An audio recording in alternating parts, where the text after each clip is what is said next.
But as I mentioned earlier to you, in Islam, men and women are equal. Equality does not mean identicality. Depending upon the makeup, depending upon the background, men and women, they are different. Physiologically, psychologically, biologically, physically, and depending upon the makeup, Almighty God, our Creator, has set roles for them. And there's a verse in the Quran from Surah Nisa, chapter number 4, verse number 32.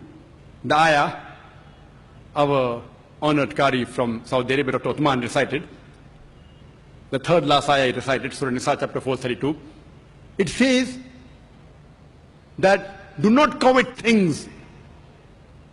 Don't say this is right or this is wrong. You may never know. Allah knows what is best for you. What you may think is best for you may not be good for you. What you think is bad for you may be good for you. If you read the Nuzul Quran, why was this verse revealed?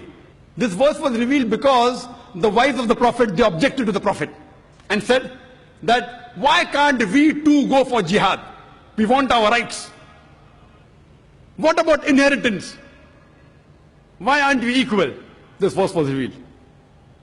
Because Allah knows the logic, you don't know. And I gave you the logic of inheritance. Imagine the women want to go for jihad, they want to fight. Our beloved Prophet Muhammad said, when Hazrat Aisha, may Allah be pleased with her, asked, that can we go for jihad? It's mentioned in Sahih Bukhari. The Prophet said, the best jihad for the woman, it is the perfect Hajj. Allah knows what is good for them. And those people who object to Islam and the Quran, they too know, but they don't want to admit. This Western world, this Western media, which are pointing fingers to Islam, I'm asking this media, the Western world, they too, if they say that Islam subjugates the women, they are bigger subjugators. I ask a simple question. That when you have sports, why do you have men and women taking part separately? In Olympics, for the 100 meters dash, why don't the men and women run together? Why? Why separate for men and separate for women? Why? When you are swimming, freestyle swimming, why men and women are separate? Why? They should have together. You know, when you have lawn tennis and badminton, men's badminton, women's badminton. Why? You know, you have mixed double. Mixed double means one man, one woman. Means one is superior, one is inferior. Mixed double? Why don't you have two men and two women against each other? You have one man, one woman in one team, other team one man, one woman. Why don't you have two men in one team and two women in the other team if they're equal? Because the Western world knows that physically men and women are different. Why don't you go and tell the judges of Olympics, why are you subjugating the women? Why don't you let the women and men run together? Has any media ever objected to the Olympics? To the Wimbledon? No. You have boxing matches. Have men and women together against each other. Why not? See, when you appear for your examination, standard 10, men and women sit together. When you appear for graduation, men and women appear because they know, fine, where studies are concerned, men and women are equal. But where physical thing is concerned, they're different. You know, you have beauty contest. In beauty contest, you have female separate and male separate. Do you have together? Do you have any beauty contest we have seen the men and women taking part together? Have you seen any? Why? Because the beauty of a woman differs than the beauty of a man.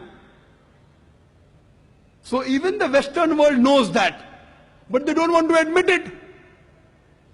So many a time, the competition, they are identical. Sometimes they aren't identical. So depending upon what field are they competing in, we decide. Oh, here, men, women are separate. Here, men, women are same. But who is better than our Creator? Who knows the human being better than our Creator? Allah subhanahu wa ta'ala. And He has mentioned in the Quran, His last and final revelation, where the women and men are identical, where they are different. Overall, men and women are equal, but they are not identical. And I would like to end my talk by giving a simple example to you. Suppose in a class, two students, A and B, both get 80 out of 100 in the examination and both come out first.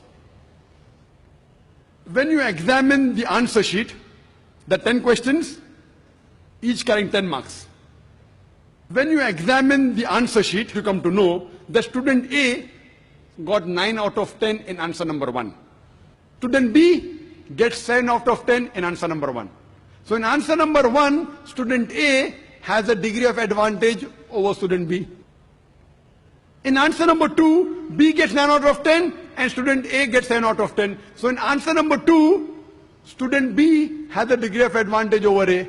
In all the remaining 8 answers, from question number 3 to question number 10, both student A and B, they get 8 out of 10. Both are equal. If you total, the aggregate is 80 out of 100, both are equal. But in answer number 1, student A has a degree of advantage. Answer number 2, student B has a degree of advantage. All the other answers, both are equal. So similarly in Islam, Allah subhanahu wa ta'ala knows where women are equal, they have equal role. Where they are identical. Wherever they are identical, they have identical role. In some aspects, the men have a degree of advantage. In some aspects, the women have a degree of advantage. For example, where it comes for love and compassion towards parents, as I mentioned the hadith of Bukhari, volume number 8, book of Adab, book of Manners, chapter number 2, hadith number 5971, where a man comes and asks the Prophet, who deserves the maximum love and compassion? The Prophet said, your mother, your mother, your mother, and then the father. So here, the mother gets 3 times more love and compassion from the children as compared to the father. So here, the mother has a degree of advantage. But for example, if a robber enters my house, if a thief enters my house, I will not tell my wife and my daughter, go and fight, I believe in women's rights. Allah says in the Quran in Surah Nisa, chapter number 4, verse number 34, Allah has given more strength to the men as compared to the women. So it is my duty to fight. 1 degree additional responsibility in supporting her. Have ever men objected that why can't I give birth to a child? That's the prerogative of the female. Why don't the men object that why can't I breastfeed the child? That's the prerogative of the female. So depending upon the biological makeup, depending upon the physiological makeup, depending upon psychological makeup, Almighty God has given different roles for the men and women. Sometimes the men have a degree of advantage, sometimes the women have a degree of advantage. Overall, men and women are equal. That's